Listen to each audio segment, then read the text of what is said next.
Terima kasih pimpinan. Assalamualaikum warahmatullahi wabarakatuh. Pimpinan dan anggota Komisi 2 yang saya hormati, Bapak Menteri Menpan RB, Pak Zohranas, beserta seluruh jajaran yang hadir pada kesempatan yang berbahagia ini, hadirin dan hadirat yang berbahagia. Menyimak dan mendengar apa yang dipaparkan oleh Pak Menteri dan membaca berita tentang sikap pemerintah yang disampaikan oleh Menpan RB ke berbagai mass media, dan itu adalah berdasarkan permintaan daripada Bapak Presiden tentang kebijakan non-ASN. Saya meresponi apa yang Bapak ungkapkan itu, di mana kebijakan itu adalah tidak akan mem-PHK para non-ASN, di mana PP yang mengatur tentang itu bahwa tanggal 28 November sudah tidak ada lagi namanya non-ASN itu. PP ini tentunya membuat galau para non-ASN. Tapi dengan berita-berita yang Bapak ungkapkan, dan saya menggarisbawahi terhadap apa yang menjadi arahan Bapak Presiden, tentu para non-ASN merasa gembira karena diperlakukan sesuai dengan harapan dan keinginan. Tetapi saya melihat belum jelas grand design daripada solusi terhadap mereka-mereka itu. Yang ingin saya sampaikan adalah berdasarkan Undang-Undang Nomor 5 Tahun 2014, PP Nomor 49 218.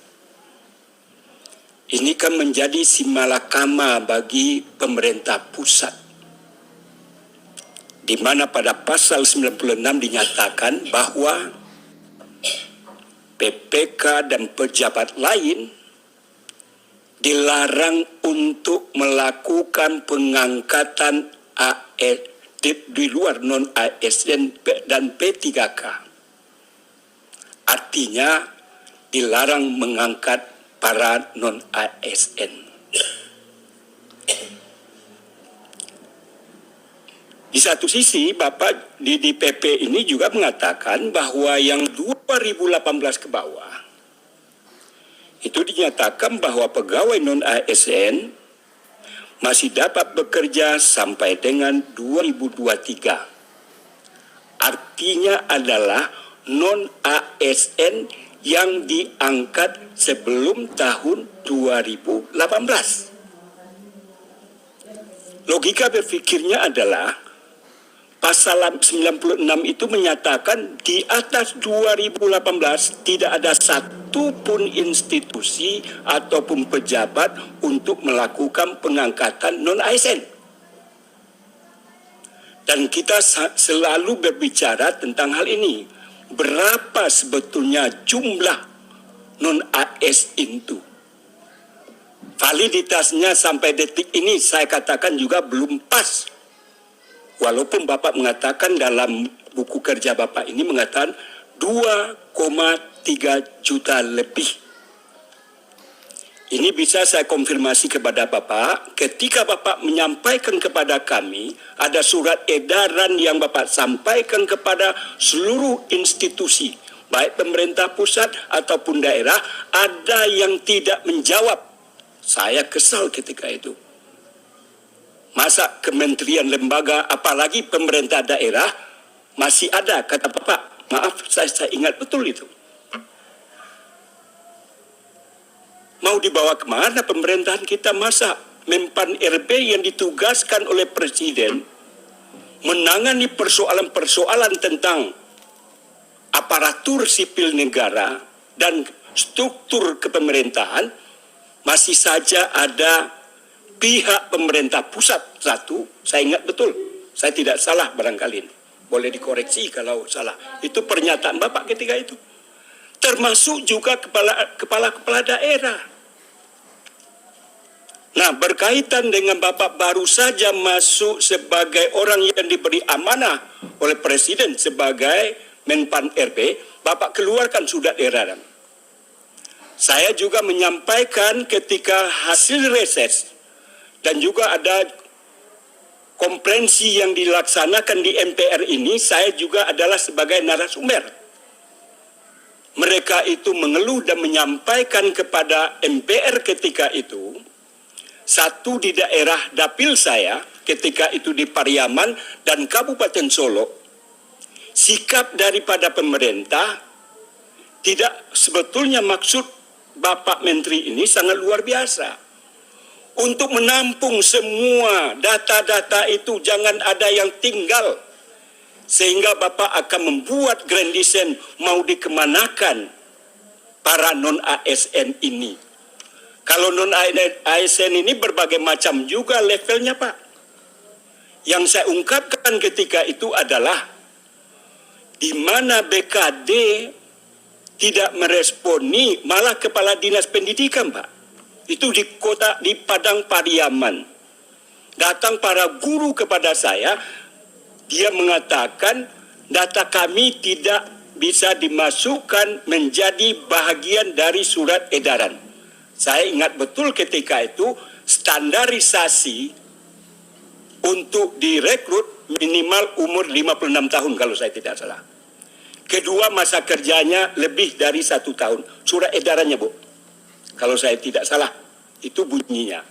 Yang intinya yang ingin saya sampaikan adalah masih banyak Bapak Menteri, kepala-kepala daerah, karena apakah kepentingan politik dan lain sebagainya. Kalau di Kabupaten Solo saya katakan orang yang sudah berstatus K2 tidak masuk dalam update data itu. Dia menyampaikan ketika itu di sini, Pak. Dan ini adalah pengulangan dari apa yang pernah saya sampaikan. Silakan lihat di YouTube nanti. Pernah. Yang ingin saya sampaikan adalah non-ASN ini ketika kami bicarakan, Pak, selalu saja naik nilainya, Pak. 500.000, 900.000, 1,2, 1,6, sekarang 2,3. Dan 2,3 juta ini pun saya rasa masih banyak masyarakat yang non-ASN itu berharap dia adalah bagian daripada surat edaran yang Bapak sampaikan kepada pemerintah. Oleh karena itu, tentu yang ingin saya pertanyakan adalah bagaimana sikap pemerintah, terutama Bapak Menteri Azwar Anas, yang mengomandoi tentang persoalan-persoalan tentang non-ASN ini terhadap mereka yang dalam tanda kutip dizalimi itu. Karena ada BKD nggak usah, dan sebagainya. Banyak alasan, Mbak. Itu salah satu contoh, dan banyak lagi. Seperti yang disampaikan, banyak juga yang datang ke sini tentang Satpol PP, pemadam kebakaran, dan lain sebagainya, Apa upaya yang ingin Bapak lakukan sehingga update data itu betul-betul valid, sehingga Bapak dan pemerintah pusat jelas sikapnya bagaimana terhadap persoalan itu. Oleh karena itu, kemudian yang kedua adalah bentuk daripada solusi ini bagaimana, Pak? Ini yang ditunggu-tunggu. Yang jelas dikatakan bahwa 28 November tidak ada yang dipakai. Syukur Alhamdulillah. Ini kebijakan yang sangat luar biasa dan ini adalah yang ditunggu-tunggu. Kalaulah memang ini tidak akan dilakukan PHK dan lain sebagainya, kalimat-kalimat yang tidak akan merugikan para non-ASN, supaya jelas pula masa depan mereka-mereka itu dengan berbagai macam ragam bentuk daripada non-ASN itu, kira-kira solusi yang akan diberikan dan akan dicarikan solusi oleh pemerintah bersama DPR itu, usulan dari Bapak itu kira-kira seperti apa? Ini Zoom Pak, ini didengar oleh semua, ditunggu-tunggu Pak. Kalau Bapak ke sini nih, para non-ASN itu menonton dari Aceh sampai Papua Pak, karena menyangkut harkat martabat kehidupan mereka masa depan. Tolong juga kebijakan yang transparan, jangan ini hanya angin surga karena kita akan menghadapi pemilu. Jangan begini Pak. Kami proporsional dalam menyikapi itu, kalaupun kami ini adalah politisi. Harus jelas mau dibawa kemana para non-ASN sebagaimana yang dijanjikan oleh pemerintah, apalagi apa yang disampaikan oleh Pak Samsuri Rizal tadi. Anggarannya tidak membengkak, kemudian kesejahteraannya tidak diturunkan. Di satu sisi pemasukan kita bagaimana? Ini kan sesuatu yang dilematis. Ini yang perlu saya minta penjelasan dari Pak Menteri.